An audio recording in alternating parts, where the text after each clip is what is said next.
Mission Walk, India's #1 most advanced rehabilitation and physical therapy center, Manikonda, Alkapur Road. Call 9177 300 194. మా branches Hyderabad, Delhi మరియు పూణేలో కలవు. Hello, Telugu రాజ్యం channel చూస్తున్నారా? సామాజిక, రాజకీయ, జీవన చిత్రణే తెలుగు రాజ్యం. అతిశయోక్తులు, అసత్యాలు ఉండవు. రాజకీయ కోణం కాదు, ప్రజా కోణమే కొలబద్ద.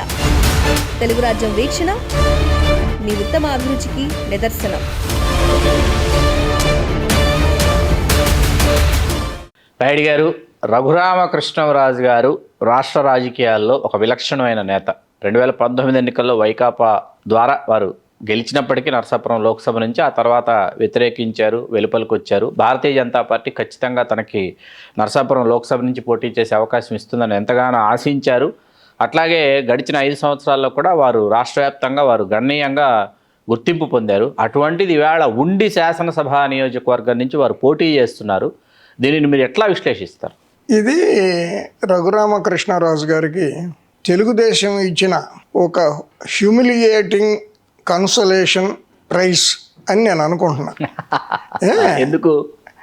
ఆయన గత 5 ఏళ్లుగా 2019లో గెలిచినప్పటికి కూడా 2019 సంవత్సరం తిరక ముందు నుంచే ఆయన జగన్మోహన్ రెడ్డి గారి మీద తిరుగుబాటు బావుట ఎగరేశారు.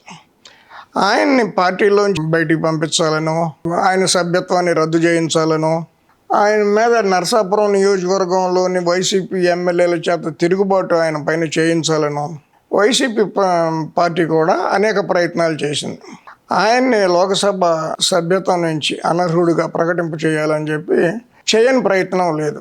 ప్రత్యేకంగా ఫ్లైట్ వేసుకొని న్యాయవాదులు, వాళ్ళ పార్టీ ఎంపీలు అందరూ వెళ్ళి స్పీకర్ మీద ఒత్తిడి తీసుకొచ్చి, ముందు నువ్వు అనర్హుడిగా ప్రకటించవే, రాజ్యాంగ విరుద్ధం అయితే కోర్టుకు వెళ్తాడు, అప్పుడు చూసుకుందాం, ముందు ఈ 5 ఏళ్ళు పని నడుచుద్దని కూడా చేశారు. ఏ కారణం వల్లనో స్పీకరు ఆయన అనర్హుడిగా ప్రకటించలేదు. ఒకవేళ ప్రకటించి ఉన్నారే అనుకుందాం, ఏమయ్యేది? ఈయన సుప్రీంకోర్టుకి వెళ్ళేవాడు. అది ఎప్పుడు తేలేను, ఇప్పుడు ఈ కేసులన్నీ ఎప్పుడు తేలుతున్నాయి, అది తేలేది కాదు. ఈలోపు మాజీ సభ్యుడిగానే ఆయన ఉండేవారు. ఆయన అదృష్టం బాగుందో లేకపోతే స్పీకర్కి న్యాయం కాదని అనిపించిందో తెలీదు, మొత్తం మీద ఆయన అనర్హుడిగా ప్రకటించలేదు. ఒక సభ్యుడిని చట్టసభలో అనర్హుడిగా ప్రకటించాలంటే విప్ అన్నా ధిక్కరించాలి, పార్టీ జారీ చేసే విప్పు. ఈయన ఎప్పుడు ఆ పనికి పాల్పడాల. రెండోది, పార్టీ రాజీనామా చేయాలి సభ్యుడు, చేస్తే అనర్హత వేటు వర్తిస్తుంది. ఈయన అది చేయలేదు, వాళ్ళు ఎల్లగొట్టలేదు, ఈయన రాజీనామా చేయలేదు. ఇంట్లో ఉండే రోజు ఒక అగ్గిపుల్లకి వేస్తున్నారు ఇంటికి. ఫలితంగా రాష్ట్ర వ్యాప్తంగా ఒక గొప్ప ఇమేజ్ వచ్చింది, గొప్ప ఫైటర్గా ఉన్నారు అనే ఇమేజ్ వచ్చింది. వచ్చినప్పుడు గత దాదాపుగా ఆయన 2 ఏళ్ళు సొంతంగా పోరాడినప్పటికి కూడా ఓ సంవత్సరం నుంచి చంద్రబాబు, లోకేష్ గారు, పవన్ కళ్యాణ్ ఆయన్ని దగ్గర తీయటం, వీళ్ళు ఢిల్లీ వెళ్ళినప్పుడు ఆయన ఎయిర్పోర్ట్కి వెళ్ళి ఒక శాలువా కప్పి ఒక మెడలో ఒక దండ వేయటం, ఈ కార్యక్రమాలన్నీ 1 ఇయర్గానే జరుగుతూనే ఉన్నాయి. ఆయన బీజేపీ నుంచి తనకి నరసాపురం అవకాశం వస్తుంది అని భావించారు. జగన్ బాగా అండర్ ఎస్టిమేట్ చేశారు. జగన్ వ్యూహ చతురతని ఆయన సరిగ్గా అర్థం చేసుకోలేకపోయాడు. తిట్టడం వల్ల అయితే తిట్టారు, కానీ what is Jagan, how you will act in what circumstances అనేది ఆయన అంచనా వేసుకోలేకపోయాడు. ఓకే, బీజేపీలో టికెట్ రాలేదు. వచ్చినప్పుడు చంద్రబాబు నాయుడు గారు కానీ పవన్ కళ్యాణ్ గారు కానీ, మీకు ఇంత అన్యాయం జరిగింది, you have to be in parliament, మేము మా కూటమి తరఫున నేను నరసాపురం నుంచి పోటీ చేయిస్తాం, మేము బీజేపీతో మాట్లాడుకుని, నరసాపురానికి స్ట్రాంగ్ క్యాండిడేట్ ఏం కాదు బీజేపీకి, ఇప్పుడు వచ్చిన శ్రీనివాస వర్మ ఏదో, ఆయన భారతీయ జనతా పార్టీతో కలిసి ప్రయాణం చేశాడని తొలినాళ్ల నుంచి ప్రయాణం చేస్తున్నారనే దాంట్లో అనుమానం ఏమి లేకపోయినా పబ్లిక్ని ప్రభావితం చేయగలిగినంత స్ట్రాంగ్ క్యాండిడేట్ కాదు, అంత గుర్తింపు మన రఘురామకృష్ణరాజు గారి లాగా అంత విశేషమైన గుర్తింపు. అక్కడైతే ఈ క్షణాన వైసీపీ క్యాండిడేట్ గెలవటం 100కి 100 పళ్ళు ఖాయమనే అన్ని సర్వేలు లేకపోతే రాజకీయ విశ్లేషకులు చెప్తా ఉన్నారు. ఆవిడ వెనుకబడిన తరగతులు చెందిన గూడూరు ఉమాబాల గారు చెప్తా ఉన్నారు. న్యాయవాది. సో రఘురామరాజు గారిని అక్కడ పెట్టగలిగి ఉన్నట్లయితే చంద్రబాబు నాయుడు గారు తన వ్యూహ చతురతనంతా ఉపయోగించి తన ప్లానింగ్ అంతా చేసి, ఎందుకంటే ఉమ్మడి కూటమిలో సీట్ల మార్పు అనేది పెద్ద అంశం కాదు. అంటే ఒకసారి అనౌన్స్ చేసిన తర్వాత అది శిలాక్షరం కాదు, మార్చకూడదని రూల్ ఏమి ఎక్కడ ఏమి. రాజంపేట ముందు బీజేపీకి ఇవ్వాల, కానీ కిరణ్ కుమార్ రెడ్డి గారి గురించి రాజంపేట ఇచ్చారు కదా. పైగా ఏంటి, తెలుగుదేశం పార్టీ మా అభ్యర్థి రాజంపేట నుంచి అని సుఖవాస్ పాలకొండరాయుడు గారి కుమారుడు సుఖవాస్ బాలసుబ్రహ్మణ్యం గారిని ప్రకటించిన తర్వాత మార్చారు. అట్లా ఇప్పుడు ఈ క్షణాన్ని కూడా 4 ఎమ్మెల్యే అభ్యర్థులను మార్చారు. అవి వార్తలు వస్తున్నాయి.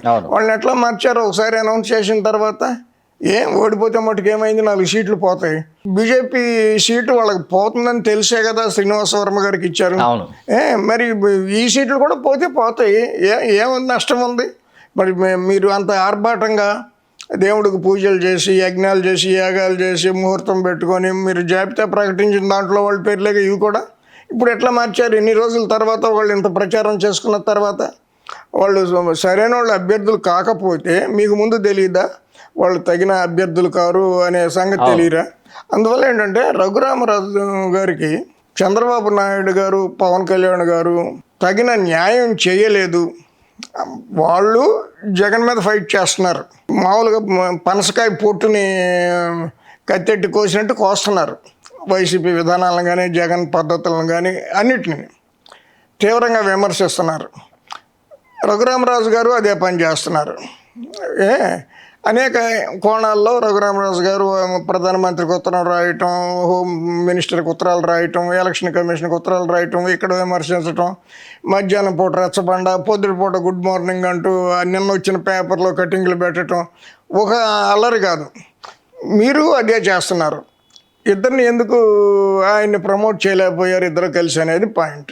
ఆయన జగన్ ఎట్లా అండర్ ఎస్టిమేట్ చేశారో చంద్రబాబు గారిని కూడా అండర్ ఎస్టిమేట్ చేశారు.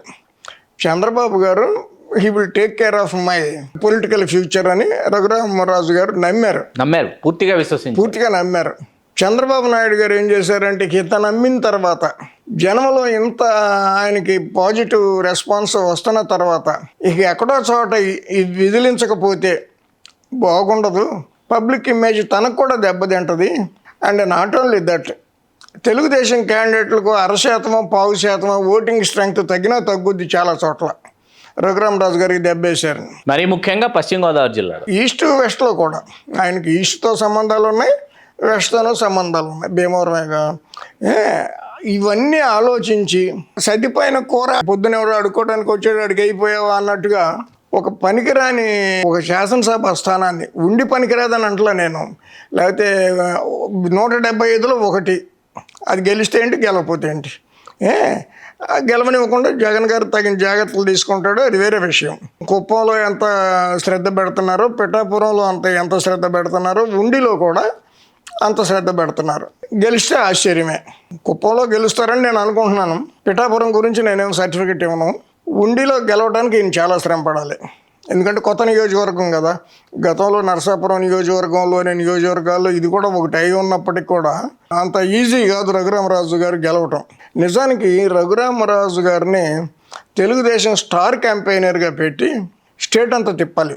తెలుగుదేశం, బీజేపీ, జనసేన కూటమికి అనుకూలంగా ప్రచారం కోసం తిప్పాలి. ఆ పని చేస్తారని నేనైతే అనుకోను. ఎందుకంటే ఈ స్టూబిగ్ లీడర్ అయిపోయాడు ఇప్పటికే. అవును, ఇంకా ఆయన స్టేచర్ని ఇంకా పెంచడానికి కూటమి వాళ్ళు ఏమైనా చేస్తారు అని నేనైతే ఏమో అనుకోను. ఆ ఉండి వరకు నువ్వు గెలువు, అదే సార్లే నీ గొప్ప అని అంటారు. రఘురామరాజు గారు బ్రహ్మాండమైన స్ట్రాటజికల్ మిస్టేక్ చేశారు, blunder. Opportunity of the life టైంని ఆయన వేస్ట్ చేసుకున్నారు. ఆయన ఒక 3 నెలల క్రితం లేదా 4 నెలల క్రితం ఒక చిన్న ప్రాంతీయ పార్టీ పెట్టి ఆయన జనసేనని ఎట్లా అనౌన్స్ చేశాడు ఆవేశంగా, ఎవరు, పవన్ కళ్యాణ్ గారు. ఈయన కూడా ఆవేశంతోనో విడిగానో ఆలోచించో ఏదో ఒక పార్టీ పేరు అనౌన్స్ చేసి ఉన్నట్టయితే స్టేట్ వైడ్గా కుర్రవాళ్ళు జగన్ వ్యతిరేకించే వాళ్ళల్లో చాలామంది యాంటీ వైసీపీ సర్కిల్స్లో ఈ పార్టీ బాగా ప్రచారం అయ్యేది. ఆయన కూడా ఢిల్లీ నుంచే కథ నడిపిస్తే సరిపోయేది. ఓ చిన్న కార్యవర్గం, అక్కడ మీటింగు అని వీడియోలో ఆ కార్యవర్గంతో మాట్లాడటం, ఢిల్లీ నుంచి రాలేని పరిస్థితుల్లో. ఇప్పుడు ఎందుకు వచ్చారంటే ఎన్నికల కోడ్ ఉంది కాబట్టి, పోలీసులు కూడా ఏమీ తొందరపడి చర్యలు తీసుకోవడానికి కుదరదు కాబట్టి ఆయన ఫ్రీగా తిరుగుతున్నాడు.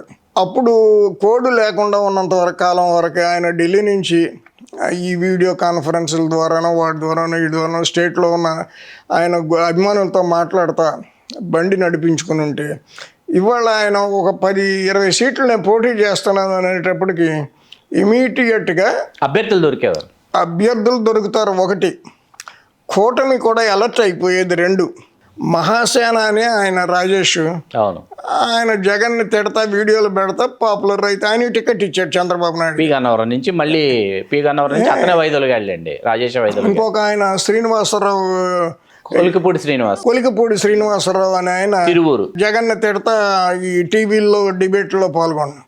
ఆయన క్షేత్రస్థాయి నాయకుడు కాదు, ఆయనకు తిరువురో ఏదో ఇచ్చారు టికెట్. ఈయనకి కూడా నరసాపురం ఇచ్చి మిగిలిన పార్టీలన్నీ కూడా ఇతరత్ర అకామిడేట్ చేసుకుని, అప్పుడు ఈయన కూడా కూటమిలో ఉండేవాడు కాబట్టి కూటమికి స్టార్ క్యాంపెయినర్గా ఇవాళ ఉండి చాలా పెద్ద లీడర్ అయి ఉండేవాడు. ఆ అవకాశం ఆయన లేకుండా నాకు చంద్రబాబు ఉన్నాళ్లే, నరసాపురం వస్తుందిలే, మోడీ గారు ఉన్నారు, అమిత్ షా గారు నాకు బాగా తెలుసు, నాకు నరసాపురం ఇస్తారు అని ఆయన అంచనాలు వేసుకుని కాలక్షేపం చేస్తా వీడియోలు పెట్టుకుంటూ కూర్చున్నారు. ఆయన wrong assessment, under estimating the leaders. Chandrababu గారిని అండర్ ఎస్టిమేట్ చేసిన మానవుడు రఘురామరాజే కనపడుతున్నాడు నాకు రాజకీయాల్లో. లేకపోతే జగన్ గారిని అండర్ ఎస్టిమేట్. జగన్ గారికి ఢిల్లీలో ఉన్న కాంటాక్ట్స్ నీకు తెలుసు, ప్రధానమంత్రి మోడీ గారి దగ్గర ఉన్న పలుకుబడి ఏంటో నీకు తెలుసు. ఆయన నీకు బీజేపీ టికెట్ ఎలా రానిస్తాడు? మోకాలు అడుగుతాడు కదా. ఆయన అడ్డం పడ్డాడో లేదో తెలీదు. ఇవాళ ఏమనుకుంటున్నారు, జగన్ గారు అడ్డం పట్టడం వల్లే రఘురామరాజుకి నరసాపురం టికెట్ రాలేదని అనుకుంటున్నారు కదా. అది జగన్ గారి ఇమేజ్నే పెంచుతుంది కానీ తగ్గించట్లా. అటువంటి భావన, ఓహో ఢిల్లీలో మనోడికి ఇంత బలం ఉంది, పెద్ద పొట్టు ఉంది అనే భావమే ఉంది కదా. అందువల్ల ఏంటంటే ఇప్పుడు ఉండి నుంచి మీరు పోటీ చేసి గెలిచినా I don't think there will be any prominence for him in Telugu Desam. తెలుగుదేశంలో పోటీ చేసిన 175 మందిలో నువ్వు ఒకటివి, అంటే ఆ కూటమి తరఫున జనసేన కానీ బీజేపీ కానీ. రేపొద్దున్న అసెంబ్లీ ఏమి జరగదు కానీ ఇప్పుడు నడిపిస్తున్న రచ్చబండ, ఈ వీడియోలో మాట్లాడటం ఇక ముందు ఆగిపోయే ప్రమాదం ఉంది. Because now you are member of the Telugu Desam party. తెలుగుదేశంలో చంద్రబాబు నాయుడు గారు మాట్లాడాలి, లోకేష్ గారు మాట్లాడాలి, నువ్వు వాళ్ళిద్దరిని దాటుకుని వచ్చి మాట్లాడలేవుగా.